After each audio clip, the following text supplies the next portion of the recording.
Papatong lang talaga. Patong lang. Ganito pala pakiramdam ng nasa impyerno. Ay, sorry. Ayan na lang.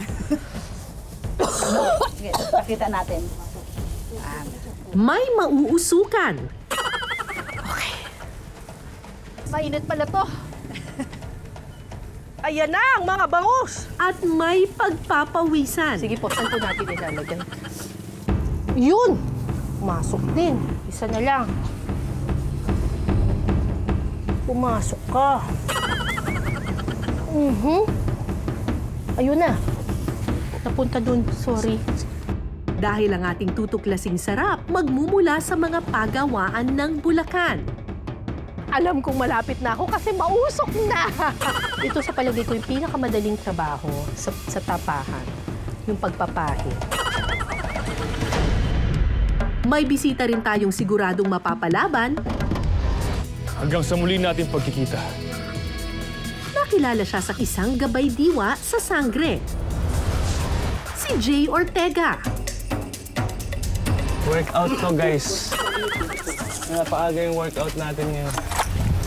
Kaya naman. Yeah. Whew. Bigat. Ngayong gabi sa Pinasarap, bibida na ang pangmalakasang chicharon at tinapa ng Bulacan.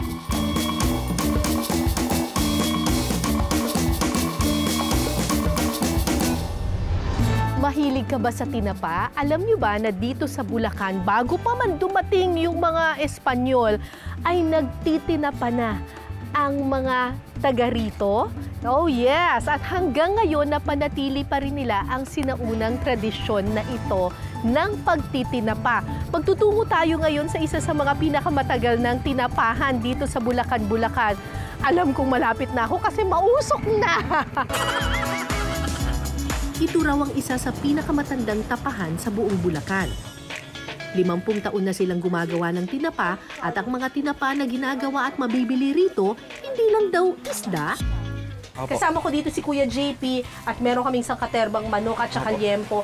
Anong kailangan nating gawin? Ay, linisin po muna natin yung manok po. Una munang lilinisan ang mga manok. Kailangan kasing masigurado na walang matitirang balahibo dito. Diyos ko naman itong puwet ng manok na to. Daming balahibo. Kulang pa, no? Opo. Kailangan wala talaga siyang balahibo. Sunod na mga aalisin ang leeg Ang liig nito, yan. at taba ng puwet ng manok. Ah, yan pala yung marumi. Tsaka po yung pit niya po mismo, alisin po natin. Ha, hindi ba masarap yan? Opo. Ah, okay. Ah, yung taba ng puwet? Ah, yan. Okay. Oh my gosh, baka matanggal ko yung puwet. Ang sarap pa naman nun.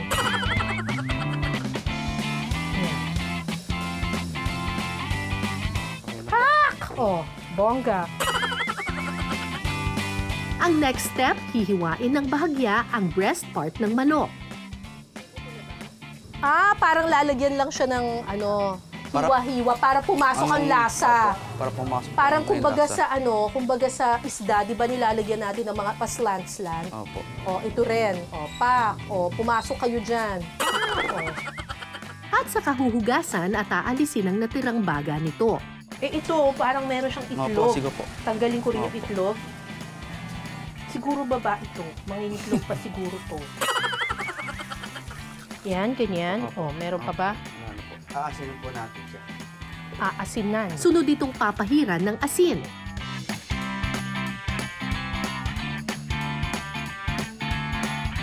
Huling ilalagay ang pandan leaves sa loob ng manok. At saka ito pakukuluin sa loob ng 30 minutes. Pero bukod sa manok, nagtitina pa rin sila ng liempo. Opo. At meron tayo ditong mga liempo. Ito. Oh, anong gagawin natin dito? I-slice lang po natin siya. Asin hanggang ilalim? Hindi naman po. Para naman sa paggawa ng tinapang liempo, kailangan munang hiwaan ang parte ng balat nito. Okay. Hanggang mabuka. Opo. Bumuka po siya. Po, okay na po. Tsaka po, i-slice po ulit natin ganito.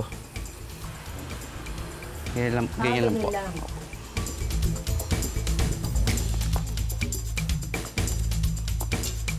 Sunod itong huhugasan at papahiran ng asin.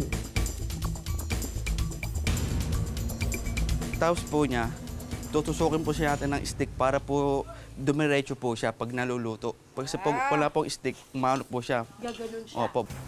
Tuhugin natin siya para tumigas. Opo. Para po di po siya bumaluktot po. Saan? Sa taba o sa ano? Kahit Sa po laman? sa ilalim po.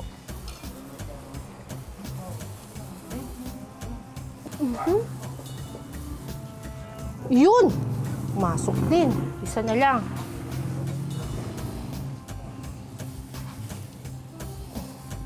Pumasok ka. Ayun na. Napunta dun. Sorry. Sige, papasok na po natin siya ng ganito lang po. Okay. Yan na. Nalagyan po natin dito po. Ang naihandang mga liempo pwede na ring pakuluan ng 40 minutes. Ay, sorry! Ang finished product na tinapang liempo, abangan mamaya. Okay. Dahil mas matagal ang pagpapakulo sa liempo, mauunang hanguin ang mga manok. Gano'ng katagal na po ito napakulo? Ano po, mga 30 minutes po. 30 minutes. Kaya po hahangin po natin siya. Hahanguin na natin. Asin lang talaga ang pampalasa niyan. Opo. Ano po yung pinagkuluan niya? Tubig lang o may nakalagay na laman? Tubig lang po. Tanglad yun ah! Opo. Ayun, may tanglad. Secret daw, pero parang may nakikita ako. May tanglad, tsaka may laurel. May bawang ba yan? Opo. May bawang din. Ano pa? Sikretong malupit talaga ang ingredients ng tapahang ito. Ito kaya ang sagot kung bakit umabot sila ng 50 years? Ang mga napalambot na manok papahiran ng atsuete mixture. Ito sa palagay ko yung pinakamadaling trabaho sa tapahan, yung pagpapahid. Kapag napahiran na ang lahat ng manok, pwede na itong pausukan. Groovy si Kuya, naka-shades, lugi ako.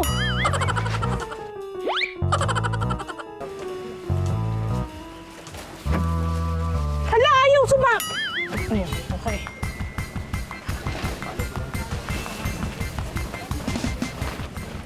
Kaya pala naka-shades si Kuya eh. Makalipas ang 2 hanggang 3 oras na pagpapausok sa manok, pwede na itong hanguin. Eto na ang ating tinapang manok. Taran! Ay, bonggang-bongga. Tikman na natin.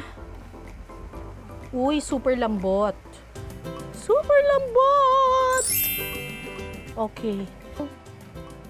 Manok. May smoky flavor siya. At saka juicy pa rin, ha? Mas masarap daw pag may atsara. Panalo! Ang tinapang manok pwede pa raw i-level up. Yan ang ihahain sa atin ng mga taga-Bulacan. So ito yung ating tinapang manok at tuturuan tayo ngayon ni Mark na magluto ng tinapang manok pero ang version niya, sisig.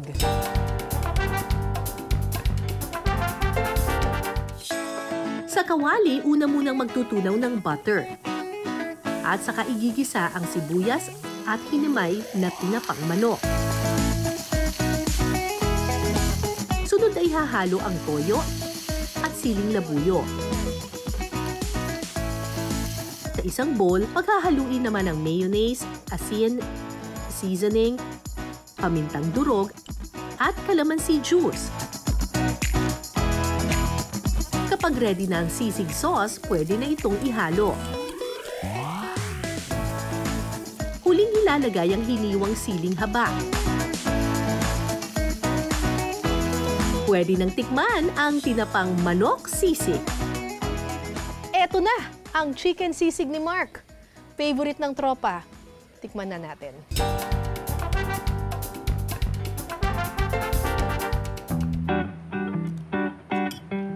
Uy! In fairness, ha? Ang hanga! Pero in fairness kay Mark, ha? Sarap ng timpla niya, ha? Nasaan yung beer? Nag-blend siya perfectly dun sa lasa nung tinapang chicken. Mark, jojowain, totropahin. Totropahin. Tropa na tayo! Sarap ng pulutan niyo eh.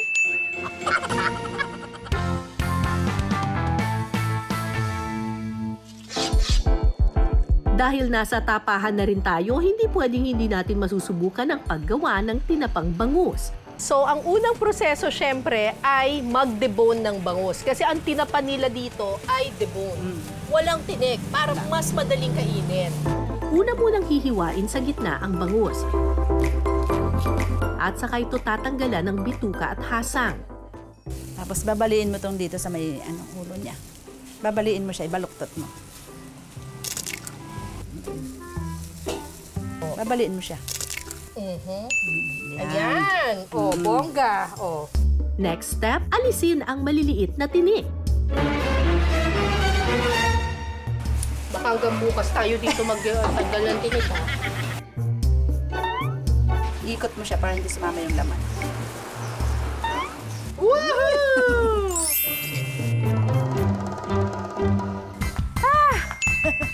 Pagkatapos niyan, puhugasan natin siya. Kapag malinis na ang mga bangus, pwede na itong pahiran ng asin. Okay, tapos itataklob at ilalagay dito. At saka iluluto sa kumukulong tubig na may asin sa loob ng 10 hanggang 20 minuto. Pagluto na siya, kusa raw aangat ito. Para siyang palitaw. Parang palitaw. Sasabihin ng mga isda, luto na kami! Ganon. Ahunin nyo na po kami. Ganyan. Okay, bongga. Hintayin po natin. Okay, ito na yung mga umahon na mga isda. Ilalagay ngayon natin sila dito para makulayan natin sila. Natanggal na yung ulo. Hala na, ay, Diyos ko Lord! Ate, sobrang luto. Hindi, okay lang yan. Pagkatapos, papahiran na ito ng atsuete mixture. Noong sinaunang panahon, hindi sila gumagamit ng any food coloring or atsuete para kulayan yung mga tinapa. Talagang kusang nagbabrown lang siya dahil doon sa uri ng kahoy na ginagamit pampausok.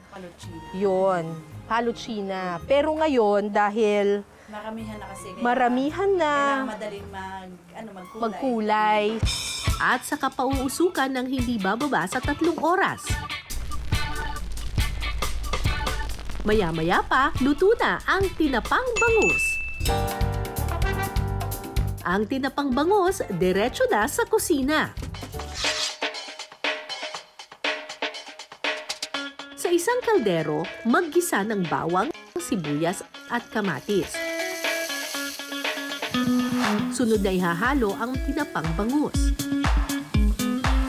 Titimplahan ito ng patis at seasoning. At saka ihahalo ang napalambot na mongo beans at tubig. Sunod na ilalagay ang paminta at siling haba. Pakukuluin ito ng 5 minuto hanggang sa kumulo. Huling ihahalo ang dahon ng malunggay.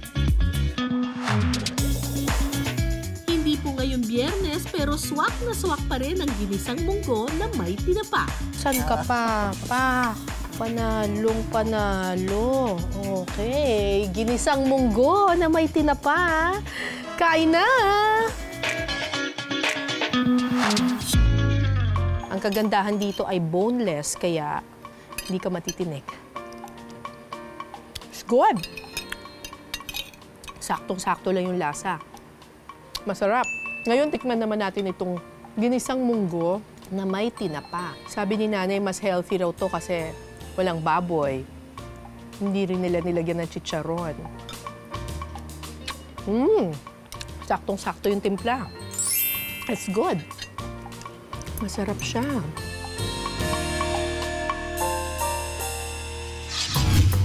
Kapag sinabing Bulacan, hindi pwedeng mawala ang malutong na chicharon.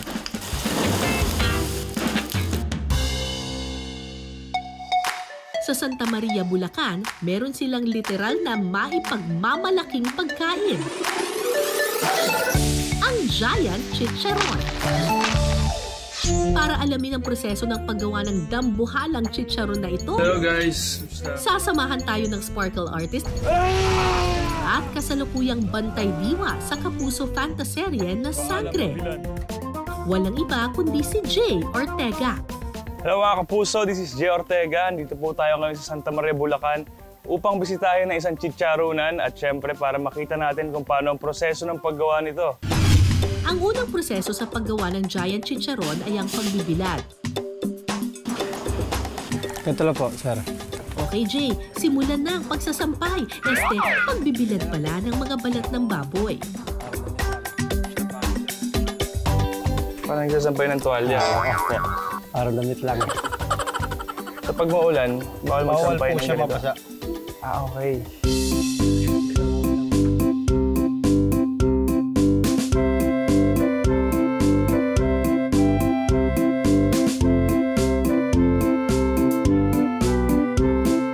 Napaaga yung workout natin ngayon. Wait na ako. Nandaya kasi ni Kuya, pang height niya lang.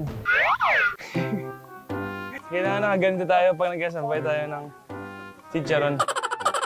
Kailangan po kasi ito ang height nyo. Hindi lalagpas ng mga 5'5". 5'6". May height 5'5" requirement lang. pala, guys, pag 5'4". magkasampay ka ng ganito. Ibinibilad ang mga balat ng baboy nang hindi bababa sa 6 na oras. Kailangan kasing masigurado na walang moisture sa mga balat bago ito lutuin. Kaya kuya, pwede na po itong part na to. Pwede na Pag po mga ganito yan na. daw, mga kapuso, yung kulay niya pwede na siyang hanguin. Pwede nang tiklupin ganito. Ganito na yung kulay niya ngayon. yan, okay Hindi na na po katulad nung kanina na ano. Ang mga natuyong balat ng baboy pwede nang lutuin. Sa pagluluto ng giant chicharon, kailangan muna itong iprito ng bahagya.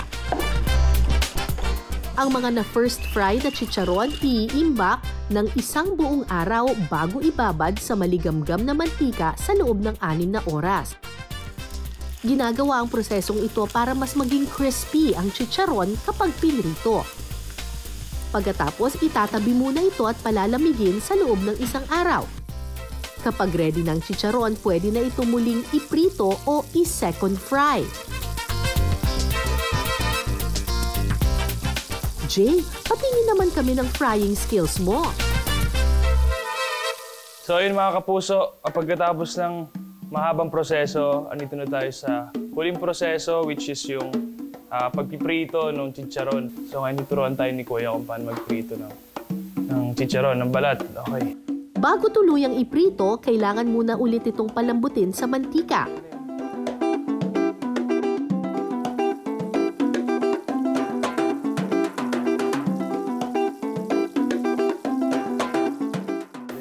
Kapag ganito na daw siya guys, pwede na siyang hanguin. Ingat lang po mainit yan. Sige po, ilagay mo. Bali, didiinan mo pa siya. Pabo ka. Yan. Ang galing Oops! Mainit siya guys. Diinan mo pa kaya. Yung lumubog siya. Ilulubog ko siya. Opo. Ganyan? Tama ba itong ginagawa ko? Tama yan. Challenging pala ang pagpiprito ng malaking chicharon. Natandisa na yung magluto no? Mahirap pala siya. So kailangan i-stretch mo daw yung chicharon agad. Paglapag, no? Paglapag pa lang kailangan ibubuka mo na siya. Mahirap pala siyang prituhin. Ganito kalaki yung ano niya. Yung panghango. Panghango.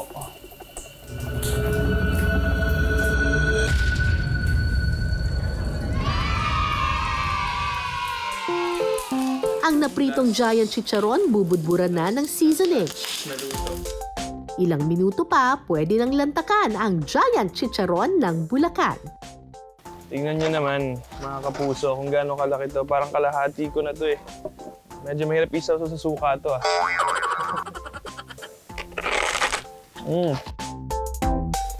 Masarap siya.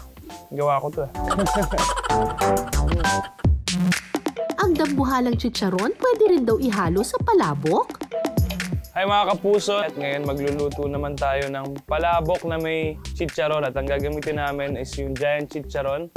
Sa isang kawali, maggisa ng bawang, sibuyas at giniling na baboy. Saka ito timplahan ng paminta. Sunod na ihahalo ang atswete, seasoning, tinapa flakes, patis, at tubig. Hahaluin ito at pakukuluin sa loob ng 5 minuto. Sunod na ihahalo ang slurry o cornstarch na tinunaw sa tubig. Huling ihahalo ang dinurog na giant chicharon. Kapag ready na ang sauce, pwede na itong ihalo sa napalambot na palabok noodles.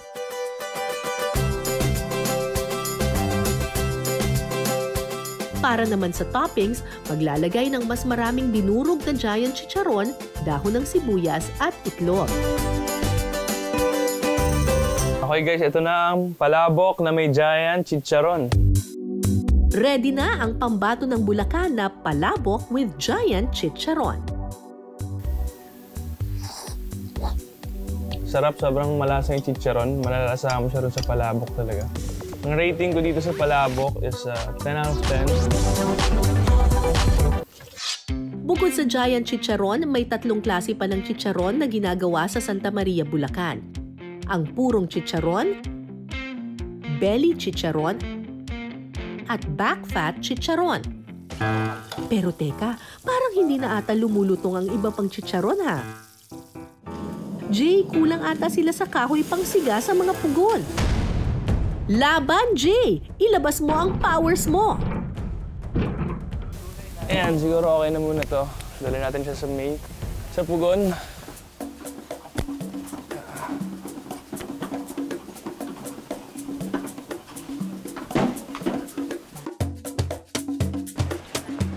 So, round 2. Pagkuha ng panggatong. Try natin kumuha ng mas malalaking kahoy kasi sabi ni Kuya, mas matagal magbaga pag malaki yung kahoy. Mas better pag malalaki yung kinuha natin. Yeah. Ayan, Kuya, kumuha na ako ng mga Malalaki. malaki. Pero mabigat yan. Yeah, kaya naman. Dito na lang. Yeah. Good job, Jay! Ngayon, makakapagprito na ng mas maraming chicharon.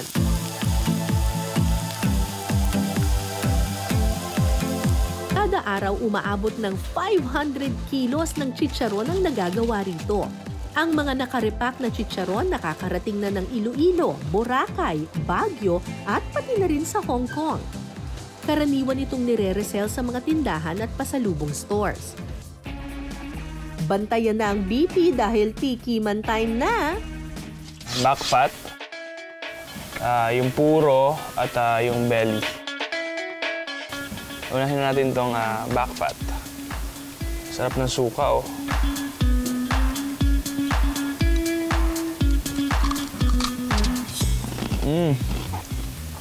Grabe, solid. Sobrang linamnam nung back fat. Yung balat. Tingnan din natin. Harap siya. Yung purong balat, ito yung lagi natin nakikita sa kalsada na yung normal na chicharon. Ang sarap din siya, malasa din siya. Tikman natin yung belly. Feeling ko ito yung favorite ko, yung belly. Kasi hindi siya masyadong malinamnam, tamang-tama lang. Dito sa Tapahan sa Bulacan, hindi lang isda ang ginagawang tinapa. Pati liempo kasi tinitinapa rin nila. Ang mga napakuluang liempo papahira ng atsuete mixture. At saka pauusukan ng 2 hanggang 3 oras.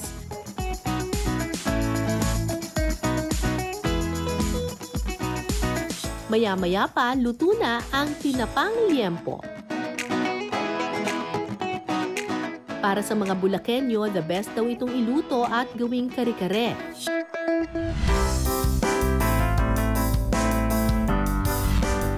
Sa kaldero, una munang magtutunaw ng margarine. At saka igigisa rito ang bawang, sibuyas, sitaw, at talong. Sunod na ilalagay ang tinapang liempo at gata. Baka kakaiba yung kare-kare niyo may gata. Sunod na ilalagay ang tubig, peanut butter, puso ng saging, hiniling na bigas, at suwete, at liver spread. Ihalo na ang repolyo at pechay. Pakuluin ito ng 10 minuto. Saka ito titimplahan ng paminta at asin. Kapag kumulo na, pwede nang lantakan ang tinapang liempo na kare-kare. Eto na po ang kare-kare na may tinapang liempo. Ano kaya ang lasa nito?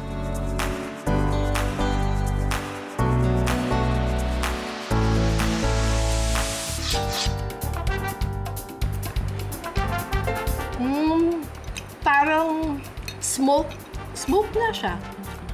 Lasa mo yung smoky flavor niya. Anyway, sinasahog din daw ito sa kare-kare. So, tikman natin itong kare-kare na ito.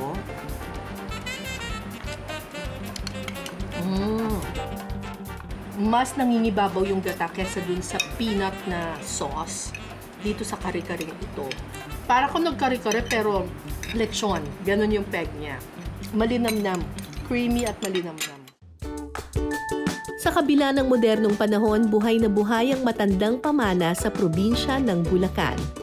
Matitikman sa linamnam ng tinapa. Uy, super lambot. Super lambot! Sa lutong ng chicharon at sa mga putahing bumusog sa ating tiyan. May kulang. Nasaan yung beer?